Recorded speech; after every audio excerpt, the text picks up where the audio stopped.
नमस्कार, आप देख रहे हैं दांगी लाइव और मैं हूँ प्रियंका।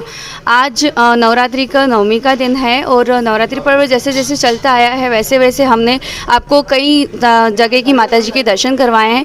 आज हम उन्हेल के लालपुर फील्ड में माता जी मंदिर में उपस्थित हैं। हमारे साथ यहाँ के पुजारी जी उपस्थित है, सूर्यकांत जी पाठक। उनसे ये जानेंगे कि माता जी का 9 दिन में क्या विशेषता रहती है, क्या श्रृंगार की विशेषता रहती है, आरती का समय क्या रहता है, 9 दिन में क्या क्या योजना रहती है माता जी के लिए। सबसे बड़ी विशेषता तो ये बताता हूँ मैं कि यहाँ पूरे साल सप्तशती का पाठ होता है, पूरे साल हमेशा हमारे पिताजी से जब से करते आ रहे हैं। उसके बाद यहाँ की मान्यता यह है, ये नगर कोट की महारानी है, यहाँ मेन माता जी के मंदिर है, ये लालबाई फुले में दोनों बहनें हैं। यहाँ जो भी मन्नत, ये माता जी जो बैठी है, ये सबकी जो मन्नत है, बहुत सारी औरतें हैं जो पिछले साल यहाँ से चावल बढ़ते हैं, अक्षत जो माता जी का रूप 9 दिन का पूजा करते हैं उसके बाद उनको देते हैं, उससे इनकी मनोकामना पूरी होती है। यहाँ पे पान बीड़ा का महत्व है। पान बीड़ा जो अपने इनके काम का जो बीड़ा है वो माता जी उठाते हैं।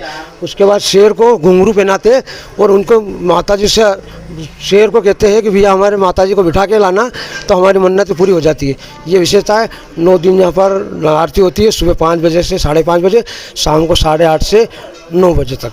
इसके बाद रोज़ श्रृंगार होता है, यहाँ हवन होता है और ये सालों से प्रक्रिया चल रही आ रही है। और आज हम जो माता बहनें चूड़े, सुहाग चूड़ा जो है वो मांग के पहनती है, उनको हम ये प्रदान करेंगे मेहंदी के कोण और ये। और बाकी यहाँ जिसकी शादी नहीं होती उसकी शादी भी होने का नारियल देते हैं, बाल बच्चे होते हैं उसके देते, जो नहीं होते उसके देते, जो बच्ची होती है उनका देता है और सबकी मनोकामना पूरी होती है निःशुल्क। ये हमारी विशेषता। और आज रात को झांकी निकलेगी। इस क्रम को भी कम से कम 42 साल हो चुके हैं झांकी निकालने का। बाहर से बैंड आते हैं बहुत सारे, सब गांव के जो फेमस बैंड जितने सब यहाँ आ चुके हैं। और यहाँ की विशेषता ये है, आरती में बहुत सारे लोग की मन्नत पूरी हो जाती है सिर्फ आरती में।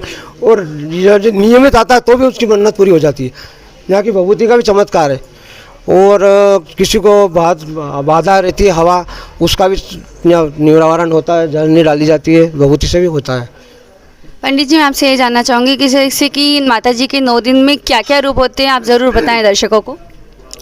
माता जी के 9 रूप है और इसकी विशेषता है, सुबह थोड़ा बालिका का रूप रहता है। यदि ध्यान से देखो तो सवाल ये है, मन में भावना ऐसी होनी चाहिए, हम माता जी के दर्शन कर रहे हैं। सुबह बालिका का रूप होता है, दिन में जवान रूप होता है और रात में थोड़ा माता जी का रूप होता है, एकदम माँ स्वरूप रूप होता है। और ये विशेषता है उनकी। और यहाँ पर जवारे आए जाते हैं, अखंड जो जल रही सालों से, यहाँ पर अखंड जो जल रही, कम से कम बहुत साल हो गए हैं हमारे पिताजी से जब से जल रही है। और ये विशेषता है यहाँ की। अभी जिस प्रकार से पंडित जी ने हमें बताया है कि यहाँ पे जो महिलाएं मन्नत मांगती हैं उनकी पूरी होती है, जो भी भक्तगण मांगते हैं मन्नत उनकी पूरी होती है। यहाँ कुछ महिलाएं उपस्थित हैं, उनसे जानना चाहेंगे कि उनकी क्या मन्नत पूरी हुई है। आपकी क्या मन्नत पूरी हुई है? मेरी छोरी की सगाई नहीं हो रही थी, वो सगाई हो गई। इनकी बेटी की सगाई नहीं हो रही थी तो माता रानी से मन्नत की तो उनकी सगाई हो गई है। आपकी क्या मन्नत पूरी हुई है? आशीर्वाद है। और जी, आपकी क्या मन्नत पूरी हुई है? इन्होंने मांगी नहीं थी, मतलब इनको दिया हुआ है माता रानी ने सब कुछ। आपकी क्या मन्नत पूरी हुई है? मैं खुद मन्नत मांगने आई हूँ अभी। आज मन्नत आप मांगने आई है। आपकी कुछ मन्नत थी? नहीं। देखिए, माता रानी का आशीर्वाद वैसे तो सभी पर है। मैं यहाँ पे जो महिलाएं बैठी हुई है और जानना चाहेंगे, आपकी कुछ मन्नत थी यहाँ पर? सब खुश है, घर में बढ़िया है।